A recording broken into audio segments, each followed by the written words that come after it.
Kandidatja e Partisë Socialiste për qarkun Korç dhe njëkohësisht zëvendës ministre e Brendshme Romina Kuko zhvilloi në Kostur një takim me përfaqësues të diasporës shqiptare që jetojnë dhe punojnë në Greqi. Gjatë këtij takimi u diskutua gjerësisht mbi programin elektoral të Partisë Socialiste në kuadër të zgjedhjeve të 11 majit, si dhe mbi çështje të rëndësishme që prekin drejt për drejt komunitetin shqiptar jashtë atë dheut. Në fokus të bisedimeve ishin temat e përmirësimit të shërbimeve konsullore, lehtësimit të procedurave për dokumentacionin, njohjes së pensioneve të punës jashtë vendit, si dhe forcimit të arsimit shqip për fëmijët e diasporës. Kuko theksoi angazhimin e Partisë Socialiste për të krijuar më shumë mundësi për përfshirjen e diasporës në jetën politike, ekonomike dhe kulturore të Shqipërisë. Është shumë e rëndësishme që t'ju shpjegohet bashkëdhetarëve tanë për mënyrën se si do duhet të votojnë në mënyrë korrekte.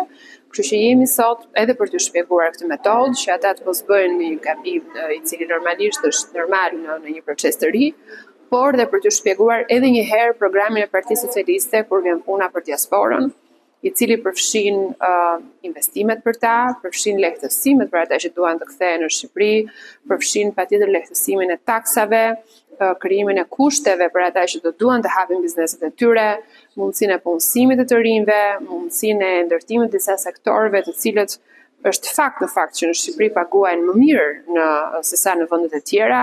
dhe këto do të jenë pjesa e programit. Kuko prezantoi projektet konkrete për të mbështetur investimet e emigrantëve në vendlindje, nxitjen e turizmit nga komuniteti shqiptar në diasporë dhe përmirësimin e infrastrukturës në zonat me emigracion të lartë. Gjatë takimit, pjesëmarrësit shprehën shqetësime lidhur me ruajtjen e identitetit kombëtar, përfaqësimin politik të diasporës, si dhe çështje të integrimit në shoqëritë ku jetojnë. Kuko garantoi se këto çështje do të jenë prioritet në programin qeverisës, duke nënvizuar rëndësinë e bashkëpunimit të ngushtë mes institucioneve shqiptare dhe komuniteteve shqiptare në diasporë.